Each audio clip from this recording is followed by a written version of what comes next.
말씀은 빌립보서 2장 1절에서 11절 말씀입니다. 신약성경 319쪽입니다.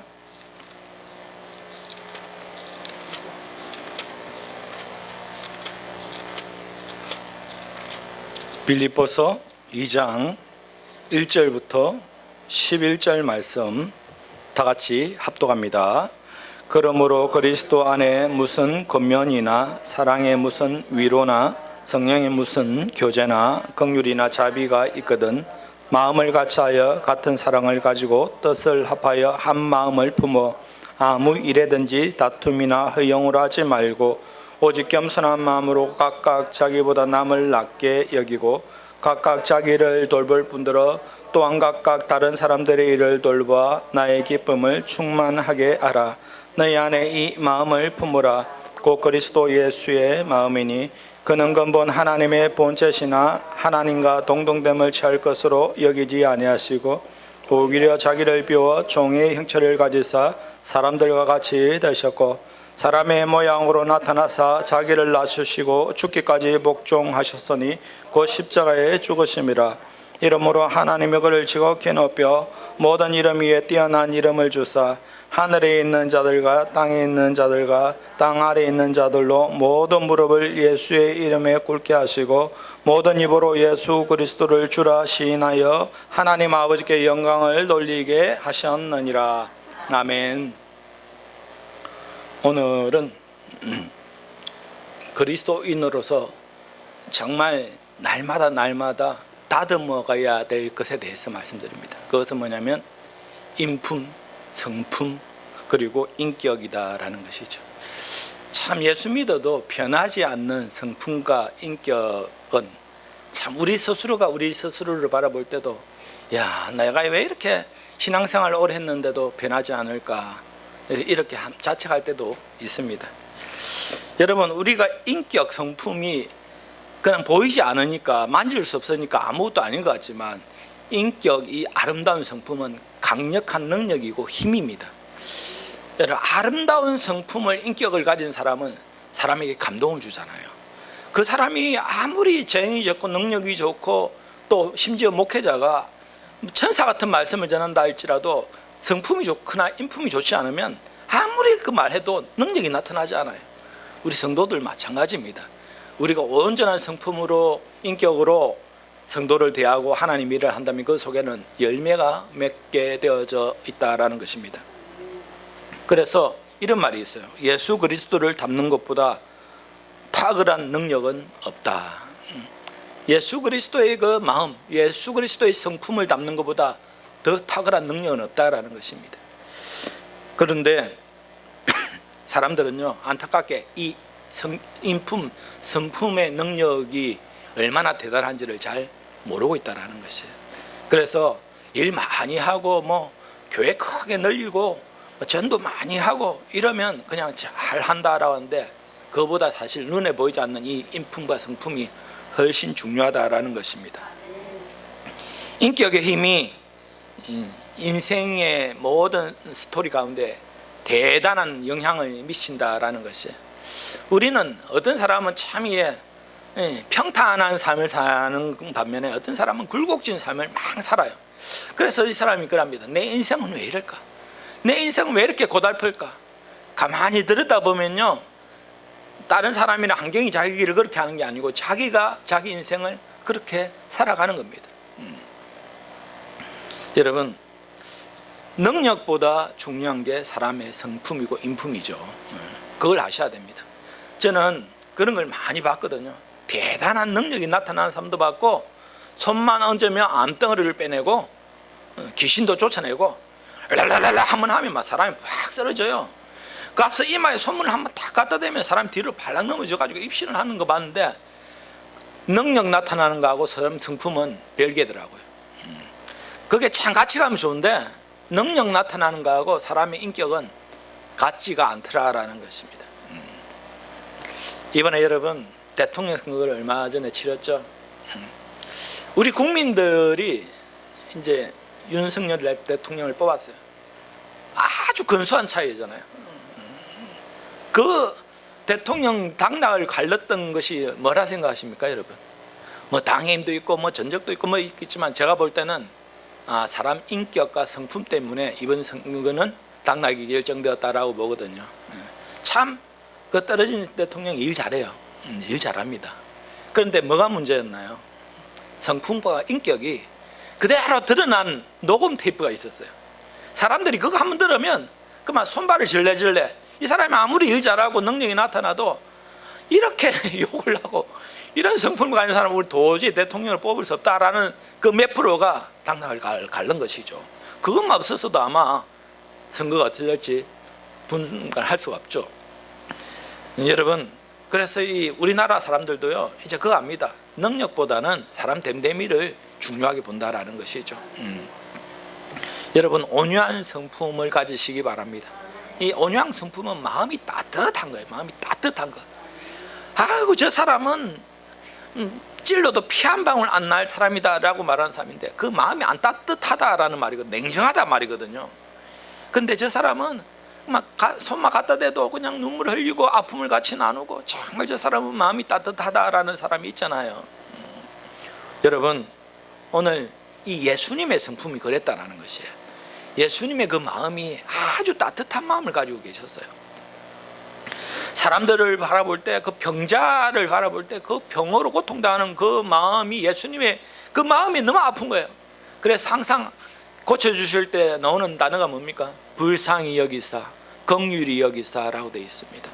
정말 그 아파하고 귀신 들려서 고통당하는 그 사람들을 불쌍한 마음으로 긍휼히 여겨주셨기 때문에 고쳐주셨다라는 것이에요. 그런가 왜 바리새인과 서기관들에 대해서 그렇게 냉철하게 대했습니까? 그들은 율법도 잘 지키고 일은 잘하는데 그 마음이 너무나 차가운 것을 알기 때문에 예수님은 그런 사람 별로 안 좋아하시는 거예요. 여러분, 그래서 율법이나 원칙도 중요하지만 한 영혼을 천하보다 귀하게 여기는 따뜻한 마음이 있어야 된다라는 것입니다. 그래서 예수님은 늘 고아와 가부를 신원하시고 대변하시고 인도하시고 도와주셨죠. 이 위로를 하셨다라는 것입니다. 그 보면 수가성의 우물가의 그 여인 보면 이혼을 얼마나 많이 했습니까? 오늘날 치면 아이고 저 참 너무나 나쁜 여자다라고 손가락질 할지 모르겠어요. 5번을 이혼을 했으니까요. 6번째 나쁜 여자도 자기 남자가 아니야. 그런데 그 여인에게 영원히 목마르지 않는 생명과 같은 말씀의 능력, 축복을 주셨다라는 것이에요. 그리고 우리 삭개오 생각해 보세요. 세리장이잖아요. 사람들의 그것을 뺏어가지고 자기 것을 사람들 요즘으로 말하면 도둑질하는 거예요. 도둑질하는 거예요.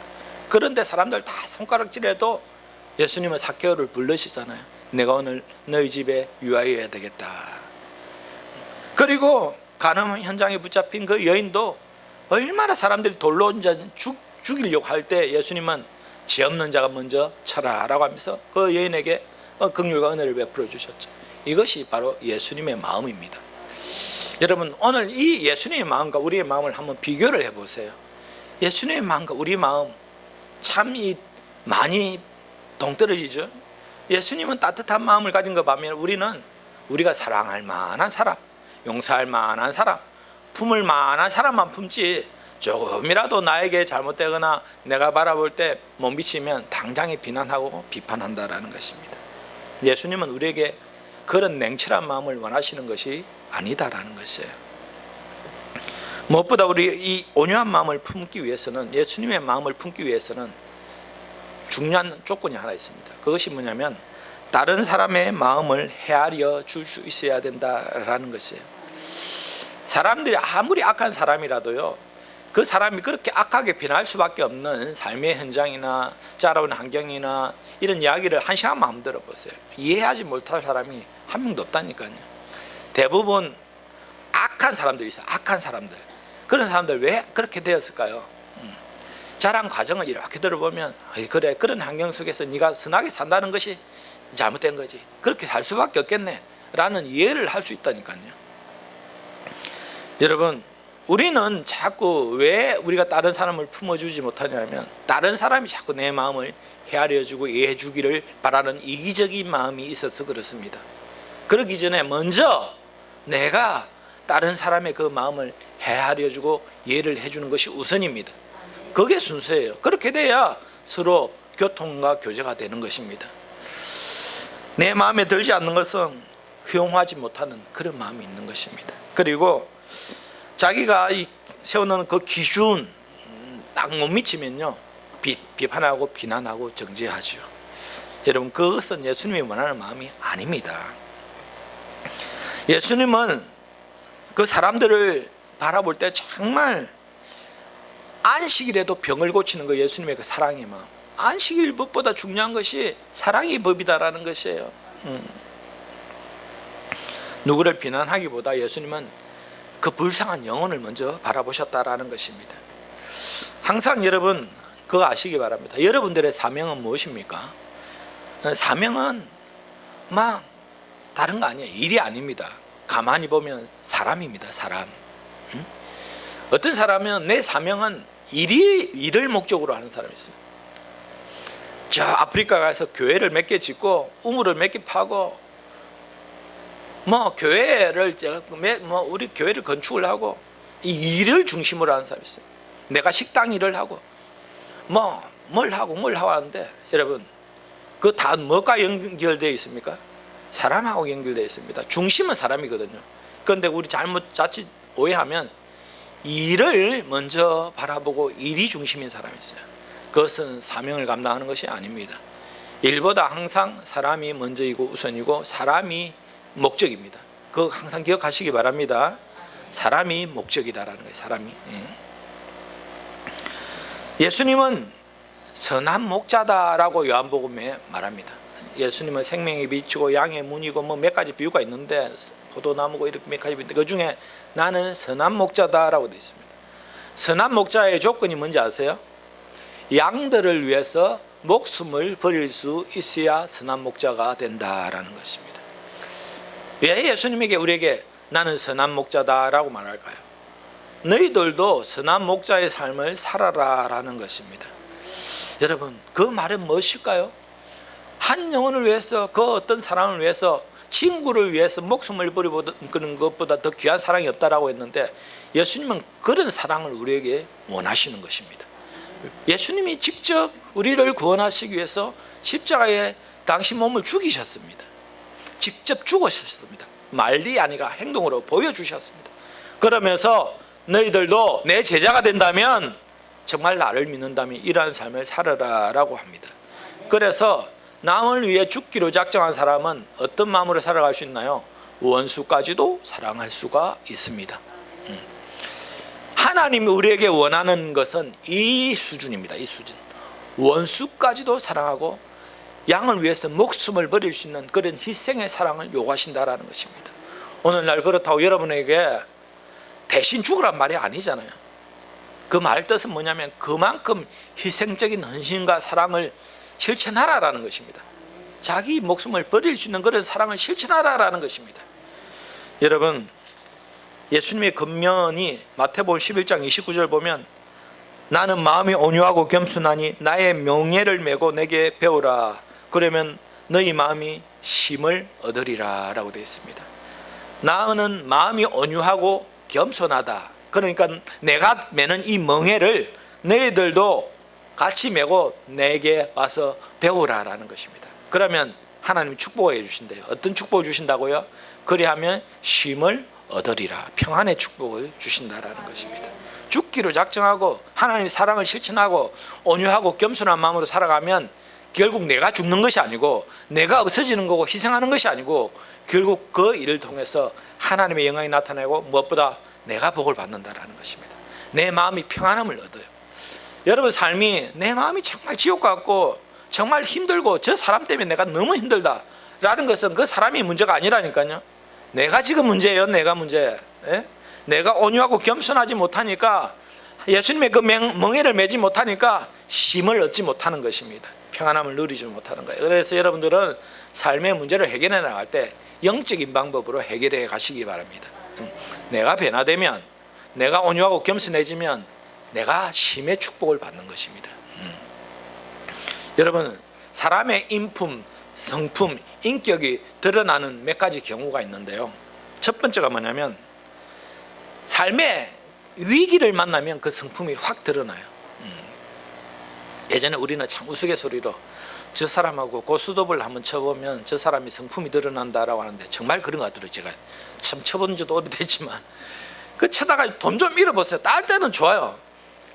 계속 잃어보세요. 그냥 화가 나고요. 막 돈 액수하고 상관없어. 100원짜리를 쳐도 그렇고 1000원짜리를 쳐도 그렇고 계속 치면 살살살 자기 속에 있는 이 감추었던 인품이 드러나기 시작해요. 인품이 좋은 사람들은 뭐 져도 되고 따도 되고 뭐 상관없어요. 여러분, 이거는 단적인 예지만 우리 삶 가운데 어떤 위기, 어려움을 만났을 때, 만약에 부부라면 여러분 가운데 어떤 건강의 위기나 물질의 위기가 딱 와보세요. 금실 좋은 부부들은 여보 우리 서로 협력해서 이겨나갑시다, 헤쳐나갑시다 이러지만 이 딱 물질이나 건강의 위기가 왔을 때는 이 성품이 딱 드러나는데 니 때문에 이렇게 합니다. 너 때문에 네가 좀 많이 벌어오지 네가 좀 잘하지. 남 탓을 하게 돼 있어요. 그게 뭐냐, 이 말은 뭐냐면 남 탓을 한다는 것은 내 성품과 인격이 아직 다듬어지지 못했다라는 것입니다. 남 탓을 하는 인품과 성품이 제일 안 좋은 거예요. 제일 안 좋은 거. 하나님이 나를 훈련시키는 것이지 그 사람을 훈련시키는 것이 아닙니다. 여러분, 그래서 우리는 항상 훈련되어지는 삶을 살아야 됩니다. 선수들이요 반복 훈련을 계속 하잖아요. 왜 그렇죠? 요즘에 축구 이제 우리 평가전을 하니까 참 보면 재밌어요. 재밌는데 그 선수들이 공이요 어떻게 튈지 모르잖아요. 그런데 골 잘 엮거나 위기 상황이 잘 대처하는 사람은 그 같은 똑같은 상황이 발생했을 때 자기가 할 수 있는 훈련을 수십 번을 반복을 해요. 그러면 그것이 몸에 익혀져요. 그러면 본능적으로 동작과 그런 기술들이 나타나는 것이죠. 아무리 자기가 기술이 좋다 해도 운동 능력이 타고내도 그 훈련이 되어지지 않으면 갑작스레 공이 오면요 그걸 감당을 못해요. 어떻게 할지도 몰라요. 생각을 해요. 생각을. 그런데 생각하지 않고 훈련이 많이 되어지는 사람은 그냥 본능적으로 행동이 나오는 것이죠. 그래서 이 인품도 성격도 아름다운 성품이 드러나기 때문에 반드시 훈련이 필요하다라는 것입니다. 다급한 순간이 되면요, 위기의 상황이 되면요, 여러분들 교회들 보세요. 교회들 오늘날 교회들 참 평화롭게 쓰임받는 교회도 있지만 다툼이 많은 교회들 있잖아요. 그 교회들 왜 다툼이 일어나는지 아세요? 꼭 위기 상황을 맞닥뜨리면 그렇게 됩니다. 몇 가지 상황이 있는데요. 예배당 건축할 때 물질이 막 풍부해가지고 뭐 몇십억 몇백억이 쌓여가지고 건축하는 교회가 없어요. 다 어려운 가운데 빚을 내서 하는데 그 물질에 다 어려움을 당하면 성도들 마음이 하나씩 이제 싸우기 시작해, 다투기 시작해. 위기를 만나면. 또 하나의 경우는 뭐냐면 목회자가 이제 은퇴를 하고 새로 부임하는 목회자가 오면 그것도 어찌 보면 영적으로 위기거든요. 그럴 때도 꼭 다퉈요. 싸워요. 여러분, 위기 가운데 교회들도 나 위기를 당하면 목사도요 변질망 본성이 드러나고 장로도 본성이 드러나요. 집사 권사도 본성이 드러나요. 여러분, 그래서 여러분들 한번 위기 상황을 한번 딱 맞닥뜨려 보세요. 그러면 빨리 깨달으세요. 내 지금 성품과 인격이 어떤지를 테스트를 해보세요. 위기 상황 가운데 다 오면 막 화를 팍 내거나 분노가 팍 일어나면 그 아직 다듬어지지 않는 것이죠. 그리고 이 인품, 성품은 언제 또 드러나는가? 첫 번째, 위기가 상황 가운데 드러난다 그랬고, 무엇보다 아무도 안 보는 곳에서, 아무도 모르는 곳에서, 엄밀한 곳에서 자기 성품과 인품이 드러난다라는 것입니다. 사람들이 막 이게 보고 사람들의 이목이 집중될 때는 여러분 참 선거가 비교하기가 좋은데, 이 막 대통령 뽑아달라고 할 때는 얼마나 겸손하고 낮아지고 막 얼마나 겸손한지 뭘 절하고요. 그런데 그 사람이 만약에 아무도 보지 않는 곳에서는 어떻게 행동할까? 정말 그렇게 막 겸손한 마음으로 막 낮아진 모습을 할까? 대부분 그렇지 않다라는 것입니다. 카메라만 딱 갖다 대면요, 막 마음대로 행동하다 카메라만 갖다 대면 사람들이 딱 정신을 차리고 바짝 이렇게 하잖아요. 보면 표시가 나요. 여러분, 우리도 이제 하나님은 다 보고 계시잖아요. 하나님 다 알고 계시잖아요. 그런데 우리는 그 하나님은 모르겠고, 사람들이 보는 데서는 참 잘하고 이렇게 사람들이 잘하는데 사람들이 보지 않는 곳에서 내가 어떤 모습으로 살아가는가, 그것이 바로 우리 성품을 드러내는 것입니다. 그것이 가장 이제 자기가 자신을 잘 알 수 있는 겁니다. 사람들이 없는 곳, 사람들이 알아주지 않아도 내가 어떻게 행동하는가. 여러분, 사람들은 몰라도 하나님은 다 아십니다. 정치인들에게 제가 말하고 싶어요. 국민들은 당신을 못 볼 줄 모르지만 살아계신 하나님은 당신을 다 보고 계십니다라는 거예요. 그렇잖아요. 하나님을 못 보고 알지 못하는 것이 어디 있습니까? 하나님 다 아시는데 하나님 앞에 감출 수 없다라는 것입니다. 로마서 8장 29절 보면 하나님이 미리 아신 자들을 또한 그 아들의 형상을 본받게 하기 위하여 미리 정하셨으니 이는 그로 많은 형제 중에 맏아들이 되게 하려 하심이다 라고 되어 있습니다. 이 로마서 8장 29절을 통해서 성품이 중요한지 왜 중요한지를 나타내는데, 하나님이 미리 아신 자들을 또한 그 아들의 형상을 본받게 하기 위하여 미리 정하셨다. 우리를 왜 하나님 백성 택해서 구원하셨는가? 바로 그 하나님의 아들, 그 예수 그리스도의 형상을 본받게 하기 위해서 우리를 구원하셨다라는 것입니다. 예수님의 그 마음을 담게 하기 위해서, 예수님의 그 성품과 인품을 담게 하기 위해서 우리를 맏아들 되게 해주셨다라는 것입니다. 다른 것이 없어요. 그 인품과 성품으로 하나님께 예배드리고 영광 돌린다면 그것이 연락이 되겠죠. 여러분, 그래서 성도들은 주일에 이 주일 예배하는 이 삶도 중요하지만 각자 처소에 들어가서 일주일 살아가는 그 삶이 진짜 산제사가 되는 것이에요. 교회에서는 거룩하게 하는데 교회를 떠나는 순간 딴 사람으로 변한다면, 헐크가 된다면 그 괴물이죠. 그렇잖아요. 교회에서는 아이고 성도님, 아이고 성도님 하다가 막, 여러분, 아무도 보이지 않는 곳에서 성품의 인격이 그대로 드러난다라는 것입니다. 그리고 또 언제 성품이 드러나는가? 가장 진실된 성품과 인격은요, 가장 가까운 사람을 통해서 나타납니다. 예전에 보면 이런 사람이 있었어요.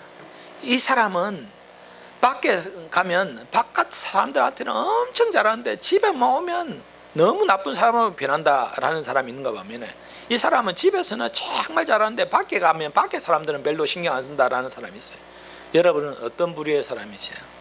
밖에 가면 엄청 잘하는데 집에 오면 못하는 사람, 집에서는 엄청 잘하는데 밖에서는 그냥 평범한 사람, 어떤 게 나은 것 같아요, 여러분? 이렇게 물어볼 때는 집에서도 잘하고 밖에서도 잘하는 사람이 제일 낫습니다 라고 말해야 돼. 두 개 중에 하나 택하면 안 돼. 그렇잖아요. 지혜롭게 대답을 해야죠. 집에서도 잘하고 밖에서도 잘하는 사람이 제일 좋죠. 그게 그리스도인이니까요. 그런데 제가 볼 때는 이 팔불출이라고 있어, 바보. 그게 제일 이제 나쁜 경우가 뭐냐면, 밖에서는 잘하는데 집에서는 못하는 사람, 제일 못하는 경우에 이제 이것이. 그런데 그런 경우가 있습니까, 없습니까? 있다라는 것이 있다라는 거. 예? 그래서 저도 항상 그걸 연연합니다. 내가 밖에 성도들한테는 이렇게 잘하는데 우리 집에 가서는 그렇게 못하면 내가 지금 거짓말 하는 건데, 한 번씩 우리 집사님 농담하면 아이고 그 집사님 근사님한테 하듯이 나한테도 좀 해주세요 할 때가 있어요. 그럼 제가 가슴이 뜨끔해요. 아유, 내가 잘못하고 있나? 항상 그 조심하셔야 되잖아요. 그죠? 다 잘해줘야죠. 그래서 내 성품은 언제 잘 드러나는가? 가장 가까운 사람을 통해 대하는 그 모습이 내 본 모습이에요. 밖에서 아무리 잘해도 가장 가까이 있는 사람한테 못한다면 그거는 잘하는 것이 아닙니다. 그런데 보통 사람들은 나를 포장하기 위해서, 나를 멋지게 보이기 위해서 자꾸 밖에 사람들한테는 잘하는데 안에 사람들한테는 못하는 경우가 있어요. 절대 그렇게 하지 마시기 바랍니다. 밖에서나 안에서나 그 모습이 아름다운 사랑의 사람들이 되시기 바랍니다. 여러분, 성품하고 구원하고는 사실 상관이 없죠. 성품과 인품이 아무리 나빠도 예수 믿으면 다 구원을 받죠. 그런데요, 구원받고 난 이후의 삶은 이제 그 다른 것이죠. 예전 구원받기 전에 어떤 사람을 살았든지 예수님은 따지지 않습니다. 묻지도 않습니다. 그런데 구원받았다면, 예수 믿는다면 그 이후의 삶은 적어도 달라져야 된다는 것이에요. 예전에 성품과 인품을 그대로 구원받은 이에 그대로 연결되어지면 절대 안 된다는 것이에요. 그래서 하나님이 책망할 자가 있는 것이고 멸류관이 다 틀린 것입니다. 상급이 다른 것입니다. 하나님 우리에게 그 멸류관과 상급을 주실 때는 네가 어떤 많은 일을 했냐 묻지 않습니다. 세상 가운데 사람들에게 어떻게 대우하며 어떻게 대하며 살았는가, 어떤 사랑을 베풀며 살았는가, 이거 물어보시는 것이죠. 오늘 본문 빌립보서 2장 보시면 2장 1절에 그러므로 그리스도 안에서 무슨 권면이나 사랑이 무슨 위로나 성령의 무슨 교제나 긍휼이나 자비가 있거든. 자, 그리스도 안에서라고 말합니다. 구원 이후의 삶을 말하는 것이죠. 그리스도 안에서 무슨 권면이나, 그러니까 사람에게 어떤 권면을 하거나 무슨 위로를 하거나 성령의 무슨 교제를 하거나 긍휼이나 자비가 있거든. 이거 참 좋은 말들이죠.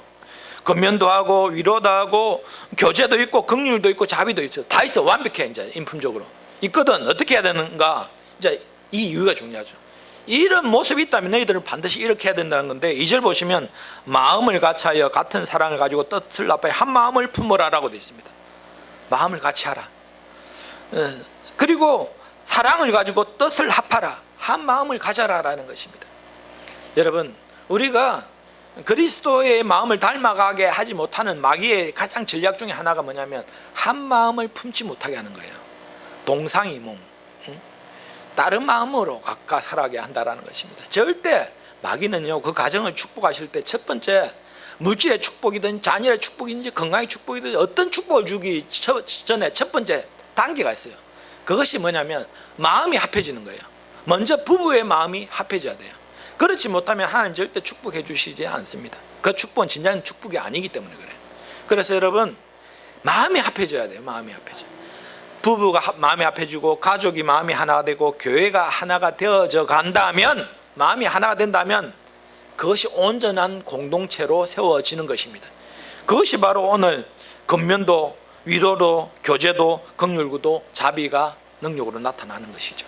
첫 번째 마음을 합하라 라는 것이고, 두 번째 3절 보면 아무 일에든지 다툼이나 허용으로 하지 말고 라고 되어 있습니다. 여러분, 아무 일에든지라고 말했습니다. 그러니까 무슨 일에든지 다툼이나 허용으로 하지 말라라고 되어 있습니다.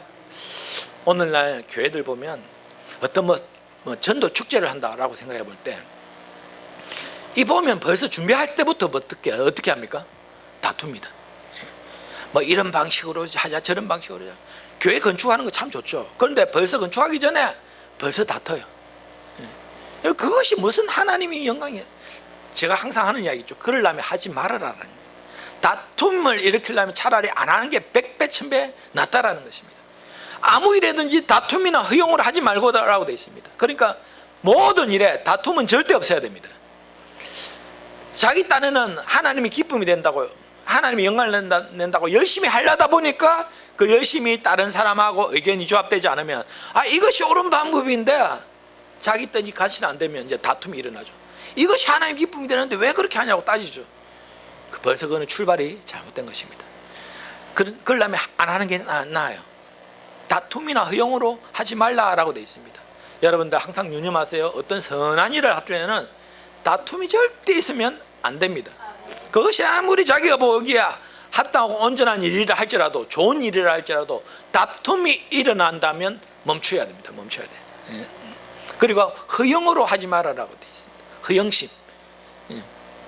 속은 알맹이가 없는데 껍데기만 부풀는 허영심으로 하지 말라. 그러니까 지금 1절에 이런 일들, 권면, 위로, 교제, 긍휼, 자비를 나타내려면 지금 방법들을 말하는 거예요. 그런데 맨날 우리는 권면만 말하고 위로도 하고 교제도 하고 긍휼과 자비를 이렇게 말하는데 사실 보면 2절 3절이 없는 거예요. 2절 3절 빼놓고 그냥 그렇게 말들만 하는 거예요. 권면도 자비도 긍휼 이런 것은 마음이 합해지는 것이고 다툼으로 하지 않고 허용으로 하지 않는 것입니다. 그리고 무엇보다 3절 중간에 보면 오직 겸손한 마음으로 각각 자기보다 남을 낮게 여기라라고 되어 있습니다. 겸손한 마음이 어떤 마음입니까? 자기보다 남을 낮게 여기는 거예요. 낮게가 아닙니다. 좀 더 좋게 여기란 말입니다. 그런데 보통 사람들은 이게 잘 안 됩니다. 이것이 이제 뭐냐면 겸손함이 아니다라고 말해요. 겸손한 마음으로 나보다 남을 낮게 여겨야 돼. 내가 저걸 하면 저 사람보다 잘할 것 같은데 벌써 그 마음은 교만한 마음이거든요. 저도 한 번씩 이 섬뜩섬뜩 놀랄 때가 있어요. 다른 사람들이 설교 목회자도 듣습니다. 저도 막 들어요. 들으면 내가 저보다 설교하면 저보다 잘할 것 같은데 하면 벌써 어떤 마음이죠? 이게 교만한 마음이죠. 나보다 남을 낮게 여기나 되는데 낮게 여기는 거예요. 그래 낮게 여기면 계속 뭐가 나오죠? 비판하고 판단하는 게 나오잖아요. 정죄하는 게. 저 사람은 저게 잘못됐고 저 사람은 저게 잘못됐고, 이게 벌써 뭐냐면 이제 나보다 남을 낮게 여기는 마음입니다. 가만히 보면 사람마다 은사가 다 틀리더라고요. 이 사람은 이걸 잘하는데 또 이 사람은 이걸 잘 못하는 경우가 있어요. 또 이 사람은 이걸 잘하는데 이걸 잘 못하는 경우가 있어요. 그래서 사람들이 다 똑같이 잘할 수가 없어요. 다 은사가 틀려요. 그런데 모든 사람들은 자기가 잘하는 부분에 대해서 비교할 때 이 자기가 잘하는 이 부분만 가지고 다른 사람들을 비교하면 당연히 그 사람은 못하죠.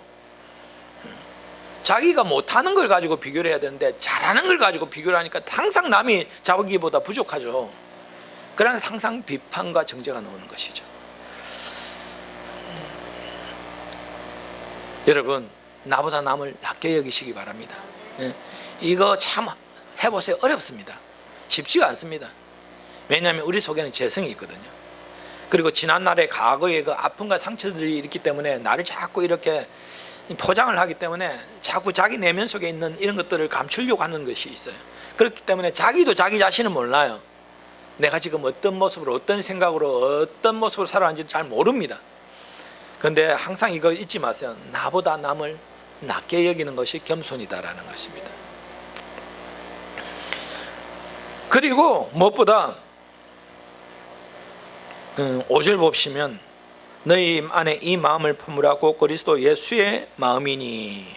자, 그러면서 아까 1절 권면, 위로, 교제, 긍휼, 자비, 이거 우리가 말하는데 지금 마음을 합해야 되고 다툼이나 허용으로 하지 말아야 되고 나보다 남을 낮게 여기는 마음이 있어야 되고 무엇보다 가장 중요한 것이 예수의 마음을 품으라라고 되어 있어요. 예수의 마음을 품으라. 예수의 마음을 품으라. 우리 인생의 가장 모범적인 교과서는 예수 그리스도예요. 우리가 어떤 마음으로 살아가야 되는가, 어떤 권면과 어떤 위로와 긍휼과 자비가 능력이 나타나려면 어떻게 해야 되는가? 예수의 마음을 품는 거예요. 예수의 마음을. 그보다 올바른 교과서가 없어요. 예수의 마음을 품는 거예요. 예수의 그 마음이 어떤 마음입니까? 6절 보시면 그는 근본 하나님의 본체시나 하나님과 동등됨을 취할 것으로 여기지 아니하시고 오히려 자기를 비워 종의 형체를 가지사 사람들과 같이 되셨고. 자, 이 그리스도의 마음이 어떤 마음이죠? 이분이, 예수님이 하나님이세요. 이 하나님이시오. 그 하나님과 동등된 것을 취하지 아니하셨다라는 것입니다. 겸손하신 거예요. 그리고 자기를 비워 종의 형체를 가지사, 이 정말 하나님이 어떻게 인간의 몸을 입어요? 이거는 정말 있을 수가 없는 것이에요. 여러분 보고 비교하기가 좀 그렇지만 만약에 비교를 한다면 지의 모습으로 살아가야 된다라고 한다면 지가 되겠습니까? 정말요? 누가 지가 되고 싶은 사람이 어디 있어요? 이건 제가 그냥 쉽게 비교하는 것 중에 하나인데, 이것만큼도 더 비교가 안 되는 게 하나님이신 그분이 인간이 되셨다라는 것이.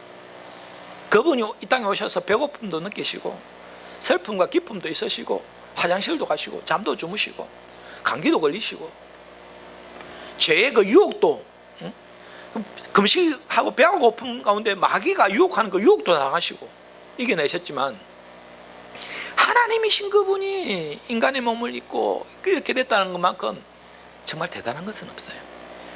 그런데 여러분, 지금 예수의 마음을 품으라라고 말하면서 지금 예수님이 하나님이신 그분이 인간의 몸을 입고 이 땅에 오신 그 겸손함을 여러분들도 그렇게 살아라라고 지금 말씀하시는 거잖아요.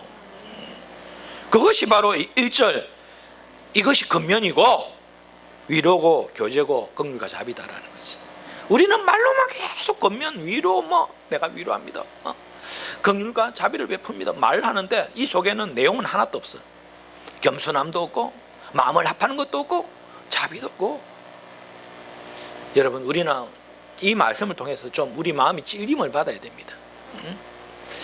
오늘날 그리스도인들이 사랑 외치고 정말 하는데 껍데기만 있어. 껍데기만. 내용이 하나도 없어요. 정말 하나님이 그분이 인간의 낮아진 그 낮아짐의 그 겸손함이 있어야 되는데 없다라는 거죠. 첫째, 저도 없습니다. 사실 그만큼 겸손하지가 못합니다. 그래서 우리는 회개해야 됩니다. 예수님의 이 마음이 어떤 마음인지를 우리는 알아야 됩니다. 그냥 막연하게 기도합니다. 예수님의 마음에 대해서. 그런데 이 예수님의 마음이 어떤 마음인지를 알아야 됩니다. 하나님이신 그분이 인간이 되셨다라는 그만큼 겸손한 모습이 없는 것이에요. 8절도 보시면 사람의 모양으로 나타나서 자기를 낮추시고 죽기까지 복종하셨으니 곧 십자가에 죽으십니다.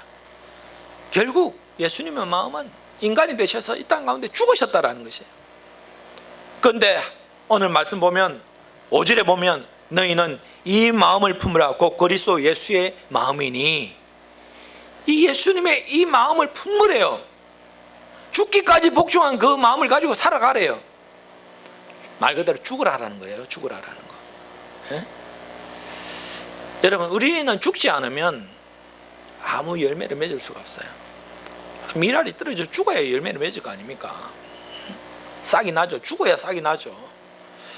여러분 가정이 살리려면 한 영혼을 놓고 기도하고 그 영혼이 살아나게 구원받기를 원한다면 여러분들이 죽어야 열매가 맺습니다.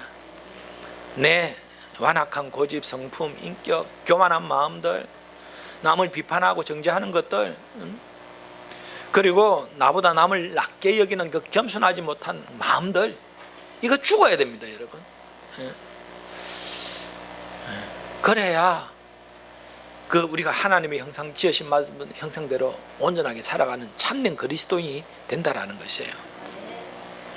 그러면 이렇게 우리가 살면 하나님이 그렇게 우리를 죽게 내버려 두실까요?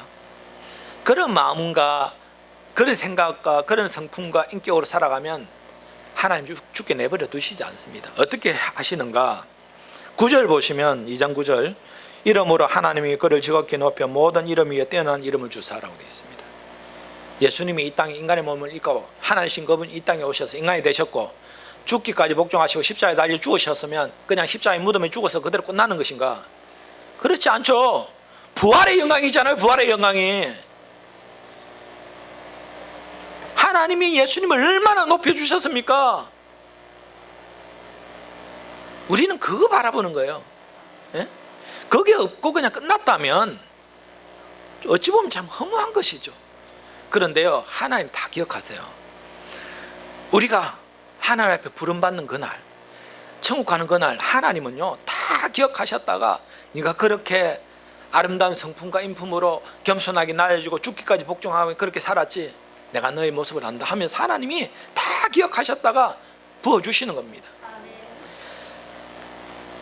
9절, 이름으로 하나님이 그를 지극히 높여, 예수님을 지극히 높여주셨습니다. 부활 때.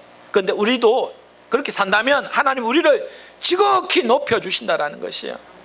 그리고 모든 이름 위에 뛰어난 이름을 주신다라는 것입니다. 명성을 떨치게 해주신다라는 것입니다. 이것은 제가 볼 때는요, 그러니까 이 땅의 생이 마감할 때는 물론 당연히 그런 걸 받는 거지만 그런 삶을 살면은 이 땅에서도 이런 축복을 주시더라고요. 보니까 이 땅에서 그렇게 겸손하게 낮아짐을 살면 이 땅에서도 하나님은 이런 축복을 주시는 경우가 있습니다. 가짜 말고 진짜로 했을 때. 예. 가짜로 새우 그거 아시죠? 제비 흥부. 정말 흥부는 제비가 불쌍해서 다리 부러진 걸 고쳐줬는데 놀부는 거짓말로 지가 뽑아놓고 가짜잖아요. 가짜 복 받으려고. 정말로 낮아지고 겸손해지면 하나님이 우리 이름을 높여주시고 우리를 축복해 주신다라는 것이에요. 하나님이 가만 보고 계시는 분이 아니에요. 행한 대로 갚아주시는 분이에요. 그래서 10절 보시면 하늘에 있는 자들과 땅에 있는 자들과 땅 아래에 있는 자들로 모든 무릎을 예수 이름에 꿇게 하시고, 모든 이름이 예수 이름 앞에 무릎을 꿇게 하셨잖아요. 귀신의 그 권세도 마귀 권세도 그렇게 예수님을 조롱하고 니가 독일 떼기에 떠 먹어봐라 하고 성전에 뛰어내려 조롱하더니 예수님이 부활하고 나서는 귀신들이 벌벌 떨어요. 예수 이름 앞에, 예수 보혈 앞에는 막 벌벌 떨어요. 천사도 마귀도 모든 인간들도 예수 이름 앞에 무릎을 꿇는 것입니다. 그거는 이유가 뭐죠? 그렇게 된 이유는요, 예수님이요 하나님이신 그분이 인간의 몸을 입고 이 땅에 죽기까지 복종하셔서 완전 죽으셨기 때문에 이런 영광을 얻는 것이죠. 이것이 예수님의 마음이다 이 말이죠. 그래서 우리에게 너희는 이 마음을 품으라, 곧 그리스도 예수의 마음이니, 이 마음을 품어야 된다는 것입니다. 그리고 14절 보시면 구원을 이루는 삶, 14절 모든 일을 원망과 시비가 없이 하라.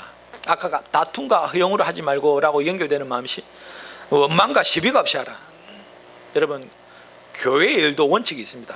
다툼, 원망, 시비가 있으면 그 일을 하면 안 되는 것입니다. 우리 교회의 원칙은 그겁니다. 저는 막 봉사 많이 하러 가지 말자 하잖아요. 그 막 시험거리가 되면 안 하는 게 좋아요. 원망과 시비가 있으면 안 하는 게 나아요. 기쁨으로 정말 은혜가 넘치면 감사함으로 누가 뭐래든지 묵묵히 하는 것이고, 모든 일이 다 그렇습니다. 여러분, 내가 원망과 시비가 있으면 그 일은 안 하는 게 맞습니다. 모든 일은 원망과 시비가 없이 하라. 15절 16절 보면 이는 너희가 흠이 없고 순전하여 어그러지지 않고 거스르는 세대 가운데 하나님의 흠없는 자녀로 이 세상 가운데서 그들 가운데 빛들로 나타내며 라고 되어 있습니다. 이렇게 원망과 시비 없고 온전한 모습을 살아갈 때 빛을 나타내게 되어 있다는 것이에요. 그리고 16절 보면 세상 생명의 말씀을 밝혀 나의 다름질이 헛되이지 아니하고 수고도 헛되이지 아니하므로 그리스도의 날에 내가 자랑할 것이 있게 하려 함이다 라고 되어 있습니다. 이것이 하나님이 자랑이 된다는 것입니다. 이런 삶을 통해서. 그리고 17절 보면 만일 너희 믿음의 재물과 성김 위에 내가 나의 전제를 드릴지라도 나는 기뻐하고 너희 무리와 함께 기뻐한다라고 되어 있습니다. 여기 재물과 성김 위에 내가 나를 전제로 드린다 이 말은 앞절 지금 2장 1절부터 다 연결된 말씀입니다. 우리가 전제로 번제로 우리 앞에 하나님께 드려지는 것이 무엇인가? 다툼도 있고 원망도 있고 시비도 있고 뭐 나보다 남을 낮게 여기는 것이 아니라 낮게 여기고 막 겸손하지 못하면 우리가 아무리 전제로 오늘날 예배를 드려도 그 예배 드림이 하나님 앞에 드림이 되지 않는다라는 것이. 그런데 예수의 마음을 품고 이렇게 살아갈 때 전제와 우리가 예배 드림이 뭐라 그럽니까? 하나님의 기쁨이 된다라고 돼 있잖아요. 하나님 기쁨이 된다. 그런 모습으로 예배할 때 예배가 예배되는 것이죠. 결국 하나님이 자랑이 된다라는 것입니다.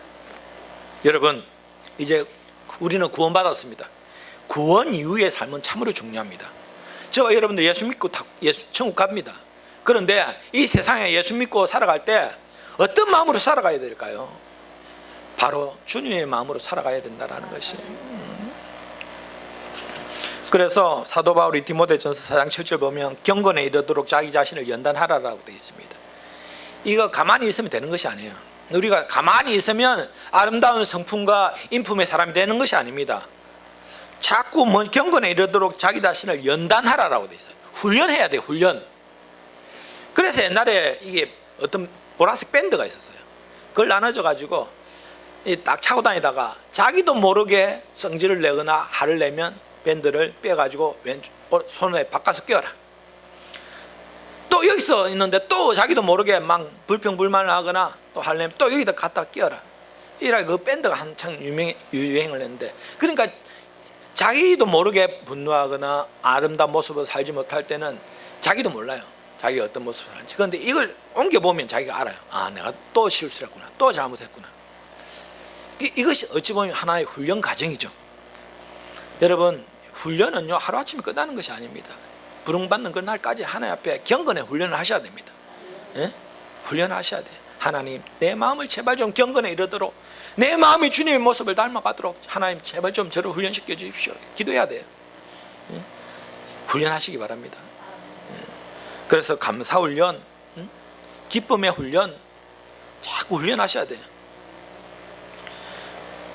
오늘 하루아침에 영적인 훈련은 하루아침에 되는 것이 아니에요. 구원은 하루아침에 받는 거지만 영적인 경건의 훈련은 하루아침에 되는 것이 아닙니다. 결국은 예수님의 그 마음을 닮아가야 된다는 것이, 예수님이 우리의 모범이십니다. 여러분들이 아까도 성품이 드러나는 몇 가지 경우가 있잖아요. 위기를 만났을 때 아무도 보지 않는 곳에서 그런 가장 가까운 사람을 통해서 성품과 인격이 나타난다라고 했는데, 여러분 행동을 이제 여러분들이 바라볼 수 있어야 됩니다. 내 행동이 어떤지. 대부분 인품과 성품이 올바르지 못한 사람은 자기가 어떤 행동을 하는지를 모르더라고요. 자기가 또 어떤 말을 하고 있는지를 몰라요. 알면 벌써 이제 훈련하겠죠. 모르니까 그런 것이거든요. 이제는 영적인 눈으로 다른 사람을 헤아리는 것이 아니고 나를 헤아려야 돼요. 내 모습이 어떤지를 바라봐야 돼요. 내가 지금 어떤 행동을 하고 어떤 말들을 하고 있는지를 자기가 보고 자기가 들어야 됩니다. 거리 앞에 놔봤습니다. 아시겠습니까? 그래서 제일 좋은 기도가요, 하나님 내 모습을 내가 바라보기를 원합니다 라고 기도하셔야 돼요. 자기가 자기 모습을 제대로 바라보면요, 회개밖에 안 나와요. 회개밖에 안 나와. 그래서 여러분, 오늘 말씀했는데 선한 목자는 양들을 위해 목숨을 버린다라고 되어 있습니다. 예수님의 마음은 이런 마음입니다. 곧 이 마음을 품으라 그리스도 예수의 마음이니, 그는 근본 하나님의 본체시나 하나님의 동등된 것으로 취하지 아니하고 오히려 자기를 비워 종의 형체를 가지사 삶의 모습으로 낮아지시고 죽기까지 복종하셨다라고 되어 있습니다. 이 말씀이 이제 암송요절인데, 이 말씀 계속 암송하면서 오늘 말씀 잘 기억하셔서 여러분 정말 하나님이 이 시대 가운데 원하시는 아름다운 성품을 가진 여러분 되시기를 주님의 이름으로 축원드립니다. 이 시간 우리 기도하실 때